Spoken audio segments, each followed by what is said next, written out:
আকাশবাণী আগরতলা। স্থানীয় সংবাদ পড়ছি রাহুল চন্দ্রলোধ।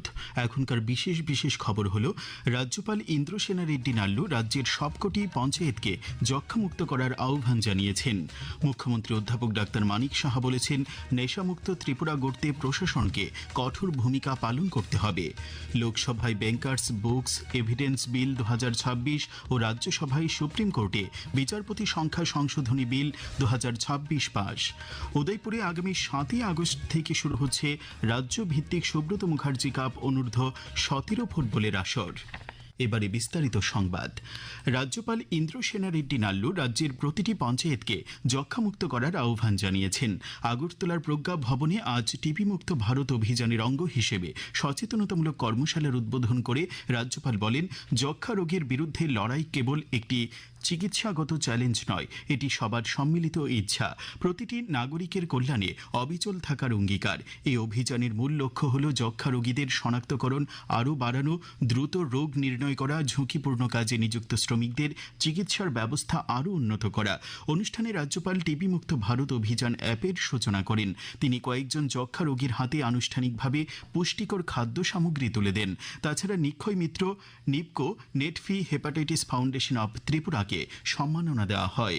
মুখ্যমন্ত্রী অধ্যাপক ডাক্তার মানিক সাহা বলেছেন, নেশামুক্ত ত্রিপুরা গড়ে তুলতে প্রশাসনের সব স্তরকে আরও সমন্বিত, কঠোর ও ফলপ্রসূ ভূমিকা পালন করতে হবে। আজ সচিবালয়ে টাস্ক মনিটরিং সিস্টেমের বৈঠকে তিনি এই কথা বলেন। তিনি বলেন, প্রয়োজনে বিশেষ টাস্ক ফোর্স গঠন করে ড্রাগস ও অপরাধের বিরুদ্ধে অভিযান চালাতে হবে। স্কুল কলেজ সংলগ্ন এলাকা এবং অপরাধপ্রবণ স্থানগুলিতে পুলিশি নজরদারি ও টহল আরও জোরদার করতে হবে।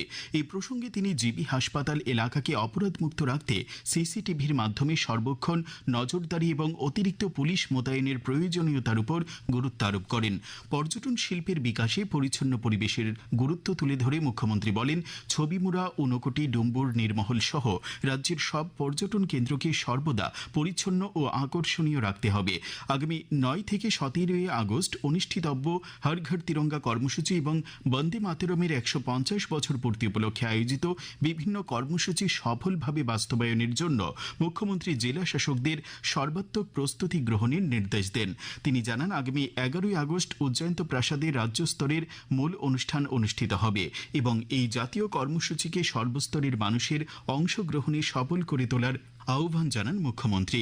শিক্ষাক্ষেত্রের প্রসঙ্গে তিনি বলেন, সরকারি বিদ্যালয়গুলির উন্নয়নে সরকার বিশেষ পদক্ষেপ নিয়েছে। তিনি জেলা শাসকদের বিদ্যালয় পরিদর্শন আরও জোরদার করার নির্দেশ দেন। বৈঠকে মুখ্যমন্ত্রী রাজ্যের রাস্তাঘাট, বিদ্যুৎ ও পানীয় জল পরিষেবার বর্তমান পরিস্থিতি সম্পর্কেও বিস্তারিত খোঁজ খবর নেন। তিনি বলেন, বিভিন্ন দপ্তরের মধ্যে সমন্বয় বজায় রেখে দ্রুত সমস্যার সমাধান করতে হবে। জল জীবন মিশনের আওতায় বর্তমানে প্রায় 85 থেকে 86% কাজ সম্পন্ন হয়েছে উল্লেখ করে তিনি অবশিষ্ট কাজ দ্রুত সম্পন্ন করার নির্দেশ দেন। কৈলাসহর বিমানবন্দর চালুর অগ্রগতি সম্পর্কেও সংশ্লিষ্ট আধিকারিকদের কাছ থেকে বিস্তারিত তথ্য নেন মুখ্যমন্ত্রী। খাদ্য দপ্তরের উদ্যোগে ও কৃষি দপ্তরের সহযোগিতায় আজ থেকে বামুটিয়া ব্লকের বেরিমুড়া কমিউনিটি হলে কৃষকদের কাছ থেকে ন্যূনতম সহায়ক মূল্যে ধান কেনা শুরু হয়েছে। তা চলবে 7ই আগস্ট পর্যন্ত। প্রতি কুইন্টাল 2369 টাকা দরে 160 মেট্রিক টন ধান কৃষকদের কাছ থেকে কেনা হবে। উচ্চশিক্ষামন্ত্রী কিশোর বর্মন বলেছেন, রাজ্য সরকারের মূল লক্ষ্য হচ্ছে রাজ্যের উচ্চশিক্ষা প্রতিষ্ঠানগুলির মানোন্নয়নের মাধ্যমে আন্তর্জাতিক পর্যায়ে স্বীকৃতি লাভ। আজ আগরতলায় সরকারি অতিথিশালায় উচ্চশিক্ষা সংলাপ অনুষ্ঠানে তিনি এই কথা বলেন। তিনি বলেন, আগামী 2030 সালের মধ্যে রাজ্যের উচ্চশিক্ষা প্রতিষ্ঠানগুলির মধ্যে 50% আসন বৃদ্ধির লক্ষ্যমাত্রা নেওয়া হয়েছে। Centre for internal security analysis 21 sector Assam rifles এবং ত্রিপুরা বিশ্ববিদ্যালয়ের যৌথ উদ্যোগে আজ north eastern regional dialogue on internal সিকিউরিটির প্রাক অনুষ্ঠান আয়োজিত হয়। এই সম্মেলনে নিরাপত্তা বিশেষজ্ঞ, গবেষক এবং শিক্ষাবিদরা ত্রিপুরার নিরাপত্তা উন্নয়ন এবং ভূ রাজনৈতিক পরিস্থিতি নিয়ে বিস্তৃত আলোচনা করেন। এই খবর আপনারা শুনছেন আকাশবাণীর আগরতলা কেন্দ্র থেকে। লোকসভায় আজ ব্যাংকার্স বুকস এভিডেন্স বিল 2026 পাশ হলো।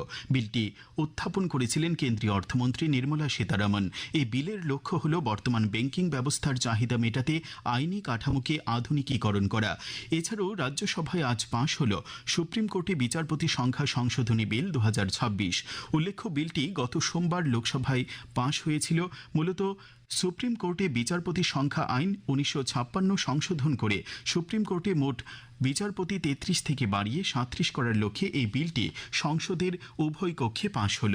প্রধানমন্ত্রী নরেন্দ্র মোদী বলেছেন, সংবিধানের 370 ধারা ও 35A প্রত্যাহারের পর গত 7 বছরে জম্মু ও কাশ্মীর এবং লাদাখে উল্লেখযোগ্য পরিবর্তন এসেছে। সামাজিক মাধ্যমে তিনি বলেন, এই সময়ের মধ্যে পরিকাঠামোর ব্যাপক উন্নয়ন হয়েছে এবং শিক্ষা, স্বাস্থ্যসেবা, উদ্যোগ এবং খেলাধুলার ক্ষেত্রে নতুন নতুন সুযোগ তৈরি হয়েছে। তিনি আরও বলেন, নারী ও প্রান্তিক জনগোষ্ঠী সহ যারা দীর্ঘদিন মৌলিক সাংবিধানিক অধিকার থেকে বঞ্চিত ছিলেন, তারা এখন পূর্ণ অধিকার পেয়ে ক্ষমতায়িত হয়েছেন।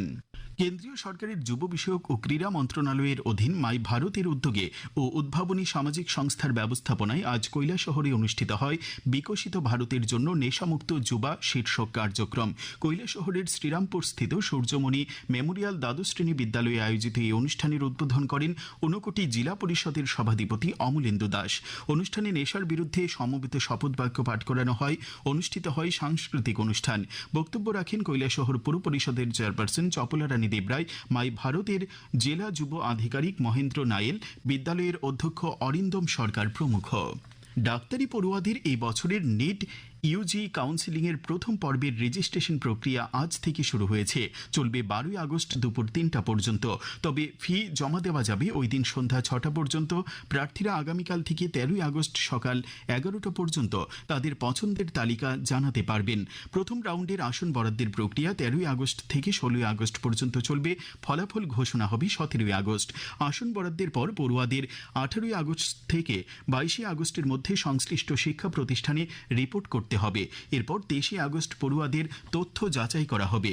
উদয়পুরে আগামী 7 আগস্ট থেকে 9 আগস্ট রাজ্যভিত্তিক সুব্রত মুখার্জি কাপ অনূর্ধ্ব 17 ফুটবলের আসর শুরু হবে। গোমতী জেলার স্পোর্টস অফিসার বিশাল সাহা আজ সাংবাদিক সম্মেলনে এই কথা জানান। রাজ্যের 8টি জেলা এই প্রতিযোগিতায় অংশগ্রহণ করবে। ত্রিপুরা ফুটবল অ্যাসোসিয়েশন পরিচালিত বৈকুণ্ঠনাথ মেমোরিয়াল মহিলা লীগ ফুটবল প্রতিযোগিতার আজকের খেলায় উষাবাজারের রামকৃষ্ণ সেবাশ্রম সংঘ জয়লাভ করেছে। উমাকান্ত মিনি স্টেডিয়ামে বিকেলে অনুষ্ঠিত খেলায় রামকৃষ্ণ সেবাশ্রম সংঘ 5-1 গোলে কমলপুরের ডিআর ক্লাবকে হারিয়ে দেয়। বিজয়ী দলের ব্রেজিয়া দেববর্মা হ্যাট্রিক করেন। আগামী 24 ঘন্টায় পশ্চিম জেলা, সিপাহীজলা ও গোমতী জেলায় ভারী থেকে অতি ভারী বৃষ্টিপাতের সতর্কতা জারি করেছে আবহাওয়া দপ্তর। তাছাড়া বাকি জেলাগুলিতে ভারী বৃষ্টিপাতের সম্ভাবনা রয়েছে বলে জানিয়েছে আবহাওয়া দপ্তর। আগামীকাল আগরতলায় দিনের সর্বোচ্চ তাপমাত্রা 33 ডিগ্রি সেলসিয়াস এবং সর্বনিম্ন 27 ডিগ্রি সেলসিয়াসের কাছাকাছি থাকতে পারে। আজ দিনের সর্বোচ্চ তাপমাত্রা ছিল 31.4 ডিগ্রি সেলসিয়াস এবং সর্বনিম্ন 26.2 ডিগ্রি সেলসিয়াস। বিকেল 5:30 পর্যন্ত আগরতলায় বৃষ্টিপাতের পরিমাণ 13.6 মিলিমিটার। শেষ করার আগে খবরের বিশেষ অংশগুলি আরেকবার পড়ছি। রাজ্যপাল ইন্দ্রসেনা রেড্ডি নাল্লু রাজ্যের সব পঞ্চায়েতকে যক্ষ্মামুক্ত করার আহ্বান জানিয়েছেন। মুখ্যমন্ত্রী অধ্যাপক ডাক্তার মানিক সাহা বলেছেন, নেশামুক্ত ত্রিপুরা গড়তে প্রশাসনকে কঠোর ভূমিকা পালন করতে হবে। লোকসভায় ব্যাংকার্স বুকস এভিডেন্স বিল 2026 ও রাজ্যসভায় সুপ্রিম কোর্টে বিচারপতি সংখ্যা সংশোধনী বিল 2026 পাশ। উদয়পুরে আগামী 7 আগস্ট থেকে শুরু হচ্ছে রাজ্যভিত্তিক সুব্রত মুখার্জি কাপ অনূর্ধ্ব 17 ফুটবলের আসর। স্থানীয় সংবাদ আজকের মতো এখানেই শেষ হলো।